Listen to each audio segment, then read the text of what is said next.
जमलेल्या माझ्या धारावी, मुंबई आणि महाराष्ट्र प्रेमी बांधवांनो, भगिनींनो आणि मातांनो, गेल्या अनेक वर्षाचा हा प्रकल्प नुसता चर्चेमध्ये आहे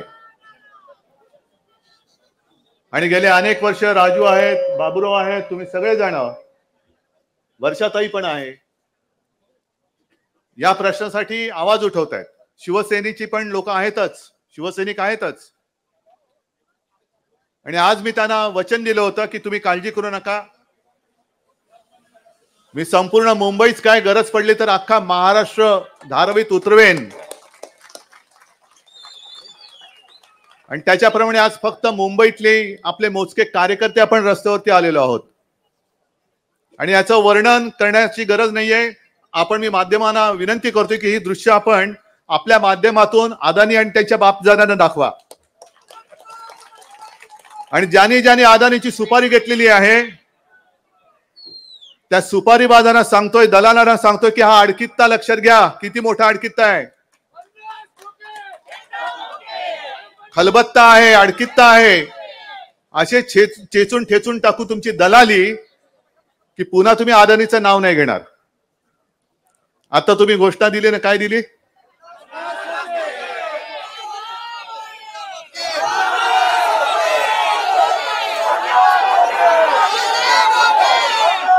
ही आपली घोषणा महाराष्ट्रातल्या कानाकोपऱ्यात गेले, तुम्हीच सगळ्यांनी नेली. 50 खोके एकदम ओके, पण आता यांना 50 खोके कमी पडायला लागले म्हणून धारावी आणि मुंबई गिळायला निघाले ते बोके. यांना 50 खोके आता कमी पडतायत, यांची मस्ती वाढत चालले. एक तर हे असंविधानिक सरकार आहे आणि यांना असं वाटतंय की आपल्याला कोणी जाब विचारू शकत नाही. वर्षातही तुम्ही जे बोललात की तुम्ही प्रश्न विचारलात अदानीला तर उत्तर देतं भाजप, तरी नशीब समजा तुमची अजून महुआ मोहित्रा नाही केली, कारण त्यांनी प्रश्न विचारला त्यांना तिला निलंबितच करून टाकलं. तर नशीब तुम्ही अजूनही सभागृहात जाताय. पण सरकार मध्ये जो एक कार्यक्रम चालला होता ना, सरकार आपल्या दारी, हे सरकार अदानीच्या दारी आहे, अदानीच्या दारी. आणि आज आम्ही जे काही तिरिमिरीने उतरलेलो आहोत, आता आपण म्हणालात की धारावीतल्या सगळ्याचा म्हणजे संडास, बाथरूम, नाले, ओढे, गटार, त्याच्यामध्ये सगळे येईल नाही तर सगळ्याचा FSI TDR सगळा अदानीला देऊन टाकला. फक्त पाऊस पाडणाऱ्या ढगांचा नाहीये. म्हटलं ढगांची गरजच नाही, बिन ढगाच्या सवलतीचा पाऊस एवढा पाडलाय की आणखीन ढगाची गरज काय. देवेंद्र आणि कंपनी म्हणते, म्हणजे त्याच्यात आता संजय राऊतांनी गेल्याच्यात सांगितलं ना, भारतीय जुगारी पार्टी. ओके, हो ना, पुढे बसलेत संजय राऊत, इकडे बसलेत, भारतीय जुगारी पार्टी. ते बाजू मांडतायत. काय उद्धव ठाकरे म्हणे TDR लॉबीची बाजू घेत आहेत. मग तुम्ही अदानीचे जे बूट चाटताय ते कशासाठी चाटताय? आणि मी मुख्यमंत्री असताना एक तरी निर्णय असा दाखवा जो मी माझ्या नागरिकांना बाजूला ठेवून केवळ आणि केवळ बिल्डरसाठी दिला. पण बिल्डर टार्गेट तुम्ही आहात. आज मला जी भीती वाटते ही, हा लढा आता केवळ धारावीचा राहिलेला नाही, हा लढा संपूर्ण मुंबईचा आणि महाराष्ट्राचा झालेला आहे. कारण या सवलती ज्या आहेत, मुद्रांक शुल्क माफ, हे माफ, ते माफ, याचा सगळ्याचा परिणाम हा महाराष्ट्राच्या अर्थव्यवस्थेवरती होणार आहे, मुंबईच्या अर्थव्यवस्थेवरती होणार आहे. मग यांना जर का असं वाटत असेल की सब भूमी गोपाल की तशी सब भूमी अदानी की, नाही होणार, अजिबात नाही.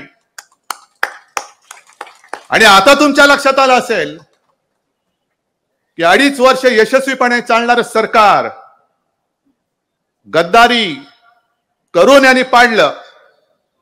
ते खोके कोणी पुरवले असतील, आता तुम्हाला लक्षात आलं असेल. खोके कोणाकडनं गेले असतील, विमानं कोणी पुरवले असतील, हॉटेल बुकिंग कोणी केलं असेल, आणि मुळामध्ये सरकार पाडण्याचं कारण आता तुम्हाला कळलं असेल. आज माझ्यासोबत सगळे पक्ष एकवटलेले आहेत. पण ज्या ज्या वेळेला मुंबईवरती संकट आलं, मग ते 92-93 सालचे दंगली असतील, बॉम्बस्फोट असेल, पूर असेल, काही असेल, करोना होता, तेव्हा प्रथम धावतो तो शिवसैनिक, रक्तदान करायला धावतो तो शिवसैनिक. सर्व पक्ष माझ्या सोबत असतात. पण त्यांना जेव्हा कळलं की जोपर्यंत हा बसलाय तोपर्यंत मला मुंबई गिळता येणार नाही, मग हे सगळं कटकारस्थान शिजवलं नाही ना, असा माझ्या मनात प्रश्न येतोय. तुम्ही सांगा हो की नाही? हे सगळे खोके सरकार 50 खोके एकदम ओके, कशासाठी कोणासाठी कोणी दिले हे आता उघडकीस आलेलं आहे. कारण आपलं सरकार असताना आपण, राजू तुम्ही सांगा, कारण तुम्ही थोडं हिंदीत पण बोललं पाहिजे, पण आता काय होतं मराठीत एकदा बोलायला सुटलं ना की हिंदी में थोडासा अडखळत आहे, त्याच्यामुळे पहिलं मराठीत बोलून घेतो. पण राजू तुम्ही आणि सगळे अभ्यासक आहात, चालेल ना, शाबास. अरे एवढा धारावीकर मुंबईकर झालाच पाहिजे, त्याला मराठी येतच. पण तुम्ही सांगा 2.5 वर्षाच्या काळामध्ये, वर्षातही तुम्ही माझ्यासोबत मंत्रिमंडळात होतात, अनिल होते, सगळे होते, आपण कधीतरी धारावीचा गळा घोटू असा एकतरी जी.आर. काढला का? मग ते जे काय सांगताय 2018 साल 2018, अरे 2018 मध्ये आम्ही नव्हतोच, तुम्हीच तिकडे बसलेला होतात आणि आम्ही तुमच्या सोबत होतो. त्याच्यामुळे पाप असेल कोणाचं तर ते देवेंद्रचं आहे, आमचं नाहीये. पण आज जो एक आवई उठवली जाते की शिवसेना ही विकासाच्या विरुद्ध आहे, मग माझं त्यांना आव्हान आहे. शेवटच्या कॅबिनेटमध्ये अनिल आपण एक निर्णय घेतला होता, कारण मी लहानाचा मोठा झालो इकडे बाजूला. म्हणजे जर मी असं सांगितलं की धारावीकरांना, भाई और बहनों, मेरा और आपका बहुत पुराना रिश्ता है, मैं बचपन से आपका पड़ोसी रहा हूं, आपको काटने वाला मच्छर ही मुझे काटता है. हे असं नातं जोडायला काही जोडू शकतो, पण एक वास्तव आहे. मी गेली 50-60 झाली, आता 56-60 वर्ष झाली, 60 वर्ष झाली आम्ही कलानगर मध्ये राहतोय. तेव्हाची धारावी कशी होती, तेव्हा इकडे काय होतं, मुळात हा रस्ता होता का, खाडी होती, चौफेर पसरलेली खाडी. पण तेव्हापासून सरकारी कर्मचारी वसाहत होती. आता 4 दिवसापूर्वी मी त्या सरकारी कर्मचाऱ्यांच्या मोर्चात जाऊन आलो आणि त्यांना पाठिंबा देऊन आलो जुन्या पेन्शन योजनेसाठी. जुनी पेन्शन योजना आपलं सरकार येणार आणि आपण ती लागू करणार. पण त्याच बरोबरीने हे जे वांद्रे वसाहतीतील सगळे सरकारी कर्मचारी आहेत त्यांना तिथल्या तिथे घर देण्याचा निर्णय आमच्या महाविकास आघाडी सरकारने घेतलाय. हा जेवढा झटपट तुम्ही अंमलात आणला तेवढा तो आणून दाखवा, हिंमत असेल तर करून दाखवा, का तोही भूखंड तुम्ही अदानीच्या घशात घालणार आहात. कारण संपूर्ण सबकुच अदानी, धारावी अदानीकडे, मला तर कळलं की देवनाथ सुद्धा अदानीकडे देतात. ती 350 एकर जमीन, ही 650 एकर जमीन. एअरपोर्ट तर आपणच दिलेला आहे, मोतीलाल नगर दिलेला आहे, नवीन विमानतळ दिलेला आहे, मिठागर पण आता हो, मिठागराचा आणखीन एक प्रश्न आहे. रेक्लेमेशन अदानी, आदर्श नगर अदानी, अभ्युदय नगर अदानी. म्हणजे राहुल गांधी पूर्वी म्हणाले होते की हे सूटबूट की सरकार है, सूट त्यानं आणि बूट आम्हाला. हे असं नाही चालणार. जर आमच्या मध्ये आलं तर बूट काय असतो ती ही संपूर्ण जनता दाखवून देईल. कारण धारावीमध्ये चपला सुद्धा बनतात. धारावीमध्ये असं काय बनत नाही, लोणची बनतात, पापड बनतात. जास्त नादी लागाल तर पापडासारखे लाटून वॉलेट टाकू उन्हामध्ये आम्ही तुम्हाला. पण सगळं काही देणारी धारावी आहे. म्हणून आमची मागणी पहिली हीच आहे की पात्र आणि अपात्र कोण ही पात्र ठरवणार, ही ठरवणारी पात्र कोण आहेत? ही कुठून तरी पात्र येतात आणि आमच्या लोकांना अपात्र ठरवतात. कोरोनाचं संकट जेव्हा आलं होतं मुंबईवरती, धारावीवरती, सगळे घाम फुटला होता. दिल्लीतनं फोन यायचे, उद्धवजी क्या करेंगे, क्या करना है, ऐसा करो वैसा करो. म्हटलं तुम्ही थाली बढ़ाओ, हम हमारा काम करते हैं. तुम्ही फक्त एवढंच सांगा, गो कोरोना गो, थाली बढ़ाओ, कोलांटे उड्या मारा, दिवे लावा, दिवे वेजवा, हेच धंदे तुम्ही केले. पण धारावी सुद्धा कोरोनाशी लढली. अरे कोरोनाशी लढून जिंकणारी धारावी अदानीला शरण जाईल काय? पण त्या कोरोनाच्या काळामध्ये आपल्या सरकारने पात्र अपात्र नाही ठरवलं. कोण तू पात्र आहेस का? कोरोना झाले पण पात्र, म्हणजे कोरोना व्हायला पात्र नाही, धारावीत राहायला पात्र आहेत का तर तुला उपचार करतो, नाही तर बाहेर जा. नाही केलं आम्ही. मग कोरोनामध्ये पात्र अपात्र आम्ही नाही केलं तर विकास करताना पात्र अपात्र ठरवणारे तुम्ही कोण? बरं, यांचा डाव लक्षात घ्या. आता हे अपात्र जे आहेत त्यांना म्हणे त्या मिठागरात टाकणार. अजूनही मिठागराचा निर्णय झालेला नाही, पण मिठागरामध्ये टाकणार. म्हणजे कळत न कळत म्हणजे ती जागा सुद्धा 99 वर्षाच्या लीजने अदानीला देणार. इथली लोक उचलणार, तिकडे टाकणार. आतापर्यंत फक्त 50-55 हजार पात्र आहेत, लाखाच्या वरती अपात्र ठरवलेत अजून. म्हणजे इथली उचलणार, मिठागरात टाकणार, पुन्हा मिठागराचा पुनर्विकास. म्हणजे मिठागर सुद्धा अदानीला. मिठाचा खडा ठीक आहे, तुम्ही अख्खं मिठागर टाकताय, मग सगळं अदानीला जाऊन टाकताय. बरं, एवढा सगळा विकास म्हणून तुम्ही जे काय अदानीच्या घशात घालताय त्याचा उपयोग धारावीकरांना काय होणार आहे? 300 फूट घर, 350 फूट घर का 500 फूट घर त्यांना मिळालं पाहिजे. 500 फूट घर त्यांना मिळालं पाहिजे. आमचा विकासाला अजिबात विरोध नाहीये, पण एक तर धारावीकरांना जिथल्या तिथे घर मिळालं पाहिजे. आणि ट्रान्झिट वगैरेचे चोचले चालणार नाहीत, कारण रेल्वे लँड मध्ये जे तुम्हाला तिकडे बसवणार आहेत ही रेल्वे लँड मालकीची नाही, भाड्याची आहे. ती सुद्धा तात्पुरती दिलेली आहे. उद्या हे तुम्हाला तिकडे शिफ्ट करतील आणि आले रेल्वेच्या मना आम्हाला रेल्वे लँड पाहिजे. अदानी म्हणतील मी काय करू, त्यावेळेला जे सरकारने दिलं ते सरकार गेलं, आता जाईल तुमच्या अंगावरनं गाडी. रेल्वे लँड मध्ये पाहिजे असेल तर अदानीने त्यांचं घर बांधावं, माझ्या धारावीकरांचं घर नाही बांधायचं. आणि धारावीकरांच्या घरामध्ये हा एक कोणतरी लघु आणि सूक्ष्म मंत्री आहेत, पण ते लघु आणि सूक्ष्म उद्योग हे धारावीतल्या घराघरात चालतात. काय बनत नाही धारावीमध्ये? मगाशी म्हटलं लोणची पापड तर बनतात, चांगले जॅकेट बनतात, बूट बनतात, अगदी ऑपरेशनला लागणारा धागा सुद्धा तिकडे बनतो. मग आम्ही कुठे विरोध करतोय? आमची आग्रही मागणी हीच आहे की ज्याप्रमाणे एक पूर्वी म्हाडाने इकडे एक कोपरा विकसित केला होता ना, म्हाडाने केला होता. आज आपण बीडीडी चाल करतोय, सरकार करते, तसंच धारावीचा विकास सरकारने केला पाहिजे. कारण याच्यामध्ये ज्या काय अटी तटी आहेत त्याच्या सवलती आणि त्यांचे अधिकार वाढवून देण्याची मुभा ठेवण्यात आलेली आहे. एक तर त्यांचं प्रपोज आल्यानंतर त्याला परवानगीची गरज नाही, 15 दिवसात द्या नाही तर जा उडत, आम्ही चाललो पुढे. असं कोणत्या बिल्डरला तुम्ही ह्या सवलती दिल्यात? आणि का आम्हाला भीती वाटणार नाही? हे भाजपचे जे सरकार आहेत, दलाल आहेत.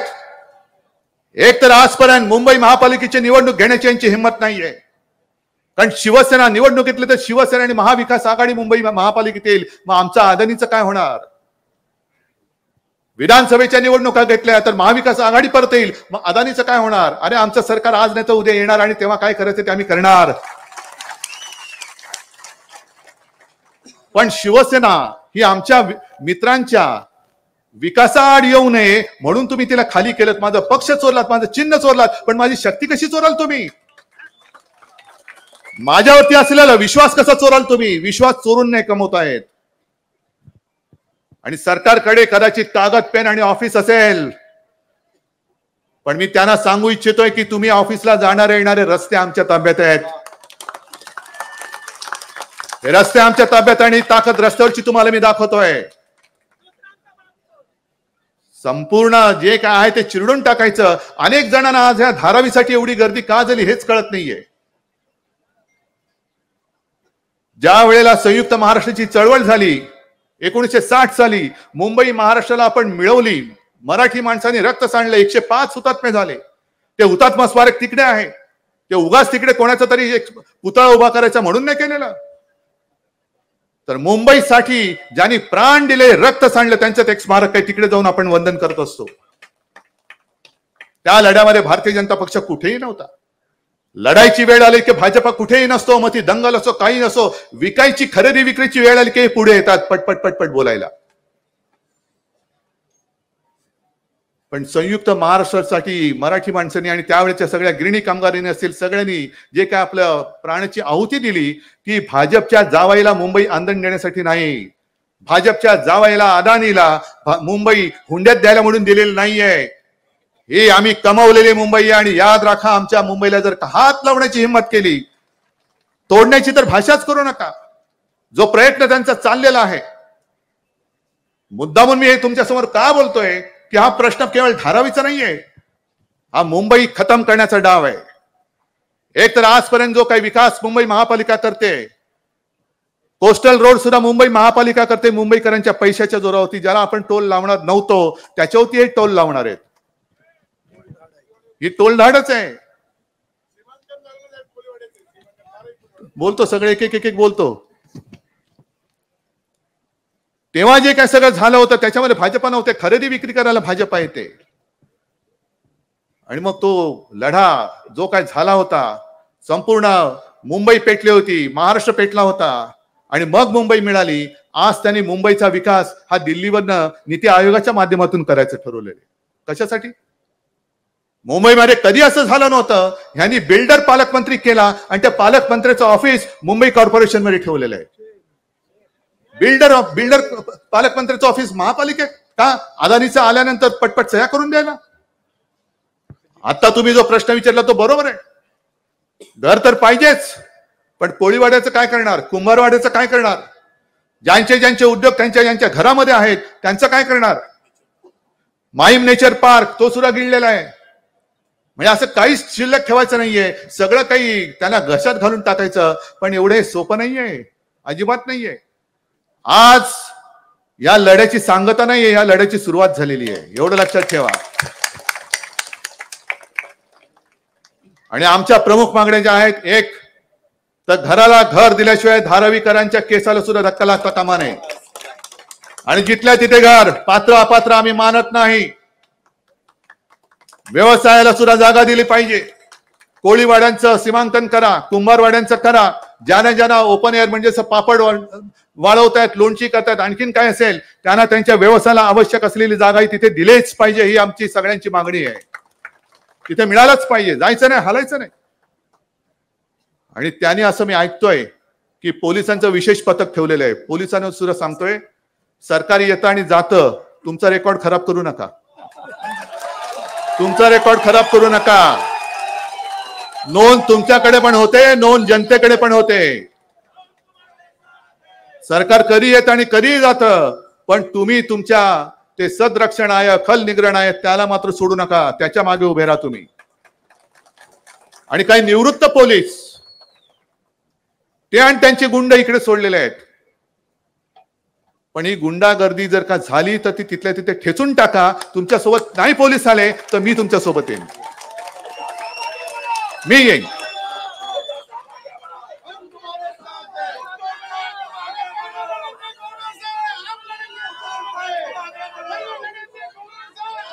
आज जो माझ्यावरती खास करून आरोप केला जातो की हे प्रकल्प विरुद्ध आहेत, मी विरुद्ध नाहीये, प्रकल्पाच्या विरुद्ध नाही. हे माझे धारावीकर आहेत. पिढ्यानपिढ्या ज्या एका वातावरणात राहत आहेत त्या वातावरणामध्ये एक रात्र अदानीने काढून दाखवावी. एक रात्र. मग तुम्ही उंच उंच टॉवर बांधणार, ते टॉवर असे बांधणार की तुमच्या घरामध्ये ऊनच येणार नाही. म्हणजे संपूर्ण कुबट वातावरण सगळे ते करून टाकणार. माझं तर जाहीर मागणं आहे, जे मी पहिलं बोललोय की जिथल्या तिथे घर, चावी दिल्याशिवाय घर सोडणार नाही. दुसरी गोष्ट, जर धारावीमध्ये तुम्हाला एवढा, म्हणजे माझ्या माहितीप्रमाणे 100 कोटीच्या वरती स्क्वेअर फूट हा टीडीआर म्हणतोय, 100 कोटीच्या वर. मग यांच्या पिढ्यान बसून काही न करता, हात न हलवता सुद्धा खात बसतील एवढा टीडीआर तिकडे मिळतोय. हा सगळीकडे वापरणार. म्हणजे मुंबई तिकडे पण वापरा, तिकडे पण वापरा, तिकडे पण वापरा. एवढंच नाही, जर जे विनायक राऊत म्हणाले की कोणाला टीडीआर पाहिजे असेल तर अदानीच्या दुकानात पहिलं जायचं, तिकडनं घ्यायचं, त्याचं सही सर्टिफिकेट लावायचं आणि मग पुढच्या परवानगीसाठी. म्हणजे इकडे परवानगीशिवाय अदानी सुटलाय आणि तिकडे अदानीच्या परवानगीशिवाय तुमचा विकासच होणार नाही. तुमचा म्हणजे जे मुंबई तिथं म्हणजे सगळ्या झोपडपट्टी योजना असतील, आणखीन कुठल्या योजना असतील, घरं बांधायचं असेल, नाही, पहिला अदानीकडनं टीडीआर घ्या. आणि हा विकास करायचाच असेल तर मग या धारावीमध्ये माझ्या पोलीस कर्मचाऱ्यांना घरं द्या, माझ्या गिरणी कामगारांना घरं द्या, सफाई कामगारांना घरं द्या, सरकारी कर्मचाऱ्यांना घरं द्या. ज्यांच्यावरती मुंबईचा नव्हे तर अख्ख्या महाराष्ट्राचा डोलार आहे आणि मुंबई या देशाची आर्थिक राजधानी आहे. पण हे त्यांना पचत नाहीये. मुंबईमध्ये संपूर्ण आर्थिक केंद्र कसं, मुंबईला कसं चिरडायला पाहिजे, कसं ठेचून टाकायचं, चेचून टाकायचं, सगळं काही गुजरातला न्यायचं. अरे साधी आपल्या वर्ल्ड कपची फायनल सुद्धा गुजरातला नेली. आता काही जण म्हणतात तिकडे नेले म्हणून हारले. माझं काय म्हणणं नाहीये.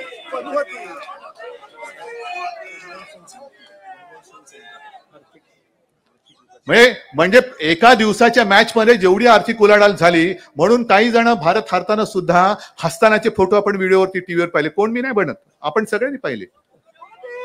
नाही, मी नाही बोलत. अगदी सुषमाताईच्या भाषेमध्ये बोलायचं, राजे हो मी बोललो का? मी अजिबात बोललेलो नाही. पत्रकारांनी नोंद घ्यावी. तर मी अजिबात बोललेलो नाही. हे टीव्ही वाल्यांनी दाखवली ते मी सांगतोय. कारण त्यांना भारत आपला हिंदुस्थान जिंकेल की हारेल ह्याच्याशी देणं घेणं नव्हतं. किती जमले पैसे, कारण तो सगळा जो काही कारभार झाला, ती जी काही सगळी उलाढाल असेल होते, जी मुंबईला झाली असती, महाराष्ट्राला त्याचा फायदा मिळाला असता, तो हे गुजरातला घेऊन गेले. असे हे नतदृष्ट. फॉक्सकॉन नेला, सगळं नेलं. म्हणून ह्या सगळ्या घरानं, ह्या सगळे जे माझे मुंबईसाठी लढणारे जे आहेत, पोलीस आहेत, सरकारी कर्मचारी सगळे आहेत, ह्याला तर घरं द्या. आणि गुजरातला पळवलेलं जे आर्थिक केंद्र आहे, तसं दुसरं आर्थिक केंद्र मला माझ्या धारावीमध्ये पाहिजे. या धारावीचा प्लान पाहिजे ना तुम्हाला. हा माझ्या धारावीचा प्लान आहे. जे आर्थिक केंद्र इकडे होणार होतं, ती जमीन घातली बुलेट ट्रेनच्या कशात, ती सुद्धा जाणार गुजरातला. मग काय मुंबईसाठी, मुंबईत राहिलं काय? म्हणजे मुंबईचा पूर्ण चोथा करून टाकायचा, नासून टाकायची, पुन्हा मुंबईची बदनामी करायची. कोरोना काळामध्ये भ्रष्टाचार, हा जगातला सगळ्यात मोठा TDR भ्रष्टाचार आहे. जे आज संजय राऊत बोललेत, हा जगातला सगळ्यात मोठा TDR घोटाळा आहे. तुम्ही आमची चौकशी करण्यापुरती पहिल्या आधी तुमचं सुटले ना, पायजमा सुटलाय तो पहिला वर घ्या, तो पहिला वर घ्या. मागे आम्ही हा असा मोर्चा काढला होता, आदित्यने नेतृत्व केलं होतं, सगळे तुम्ही होतात. महापालिकेत केवळ 1.5 वर्षात केलेले घोटाळे त्यावेळेला आपण बाहेर काढले होते. कुठे चौकशी? रस्त्याचा घोटाळा, स्ट्रीट फर्निचर घोटाळा, यानी तुम्ही कुठले ते मशीन त्याचे घोटाळे, सगळे घोटाळे घोटाळे. हो आहे ना, तो बरोबर, हे सेबी समोरच. पण सेबी मध्ये सुद्धा त्यांची काही माणसं असू शकतात, त्यांनी चौकशी केली पाहिजे. हा योगायोग आहे की सेबी समोर हा मोर्चा निघालाय. तर हा मला वाटतं की समजने वालों को इशारा काफी है. हा इशारा मोर्चा आहे. हे बघा, अजून ते शेवटचं टोकच मला दिसत नाहीये, अगदी दूरपर्यंत पोहोचलेलं आहे. हा आवाज दिल्लीपर्यंत पोहोचला पाहिजे, हा आवाज अहमदाबाद पर्यंत पोहोचला पाहिजे. आणि हा आवाज जे त्यांचे चेले चपाटे, दलाल, सुपारीबाज, सगळे भाडोत्री, त्यांना सुद्धा कळलं पाहिजे की हा आवाज जर का तुमच्या कानापर्यंत पोहोचत नसेल तर हा आवाज तुमच्या कानाखाली उठल्याशिवाय राहणार नाही. सगळ्यांना धन्यवाद देतो. जय हिंद, जय महाराष्ट्र.